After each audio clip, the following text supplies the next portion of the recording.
அண்டமாய் அவனியாகி அரியனா பொருளுதாகி தொண்டர்கள் குருவுமாகி துகளறு தெய்வமாகி என் திசை போற்று நின்ற என் அருள் ஈசனான திந்திரல் சரவணத்தான் தினமும் என் சிரசை காக்க. இது சண்முக கவசத்தின் தொடக்கம். எங்க இல்லத்துல பெரிய மருந்தே சண்முக கவசம். எந்த பிரச்சனையுமா சண்முக கவசம் ஒரு 6 தடவை. அப்படி இருக்கக்கூடிய பாம்பன் சுவாமிகள் இந்த இடத்துல நடந்திருக்கலாம், மருந்தீஸ்வரர் வந்திருக்கலாம். இப்படி அவர் வாழ்ந்து முருகனோடு அப்படியே 2.5 கலந்த இடம் நம்ம திருவான்மியூர். இங்க 2 விஷயம் எனக்கு ரொம்ப பிடிச்சது. ஒன்று, பாம்பன் சுவாமிகளுக்குமே ரொம்ப அழகான ஒரு அற்புத திருவுருவச் சிலை. எவ்வளோ சின்னதா, இது ரொம்ப காம்பேக்டா இருக்கும். ரொம்ப பெரிய திருவுருவமேனியும் வேணும்னா வாங்கலாம், ஆனா அதை மெயின்டைன் பண்ணணும். ரொம்ப வேகமா எல்லாரும் வேலை பண்றோம், கார்பரேட்ல ஒர்க் பண்றோம், வெளியில போறோம் வரோம், அதுக்கு மெயின்டெனன்ஸ்க்கு நேரம் இல்லை. அதனால ரொம்பவே அழகான ஒரு பாம்பன் சுவாமிகள் கூட இங்க 2-3 சைஸ்ல கிடைக்கிறாரு. உங்களுக்கு தேவைக்கேற்ப வாங்கிக்கலாம். பாம்பன் சுவாமிகள் அப்படின்னு சொன்ன உடனே அவர் சில பந்தங்கள் கொடுக்கிறார். அதாவது கனெக்டிவிட்டி டு முருகன் கொடுக்கிறார். குரு மூலமா போனா முருகனை ஈஸியா அடைஞ்சிடலாம்.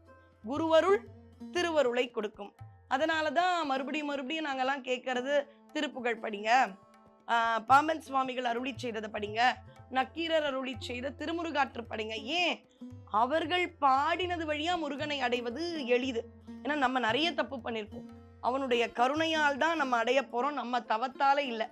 அப்படி பாம்பன் சுவாமிகள் அருளிய அடியேனுக்கு தெரிந்து மிகப்பெரிய பந்தம் முருகனோட ஏற்படுத்தி கொடுத்த பந்தம் தான் சஸ்திர பந்தம். பல இடங்கள்ல பேசியிருக்கேன், நிறைய வியூவர்ஸ் அதை பார்த்திருக்கீங்க.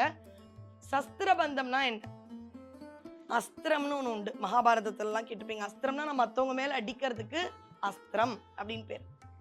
என்னை நான் காப்பாற்றிக் கொள்ள ஏதாவது ஒன்று இருக்கும் அல்லவா, சஸ்திரம். ரொம்ப புரியுற மாதிரி சொல்லணும்னா அந்த சானிடைசர் ஒரு சஸ்திரம். என்னை நான் காப்பாற்றிக் கொள்ள எது உதவுது? அதுதான் சஸ்திர. முருகனோடு தொடர்பு படுத்தியதால் பந்தம் சஸ்திர பந்தம். மிக மிக அழகாக, அதாவது வேல் வடிவத்துல இருக்கும். வாழ அப்படின்ற ஒரு வார்த்தை நிறைய எழுத்துக்களை அப்படியே மாலை மாதிரி தொடுத்து நம்ம பாம்பன் சுவாமிகள் அருளி செய்தது. அதுல இருக்கக்கூடிய சில எழுத்துக்களை அந்த வேலையே பொறிச்சிருப்பாங்க. அப்படிதான் இது சித்திரக்கவின்னு சொல்லுவாங்க. சித்திரத்தால ஒரு விஷயத்த சொல்றது. இந்த வேலில் அந்த சித்திரக்கவியில் வரக்கூடிய எழுத்துக்களோடு இருக்கிறது தான் சஸ்திர பந்தம். ரொம்ப பவர்ஃபுல்.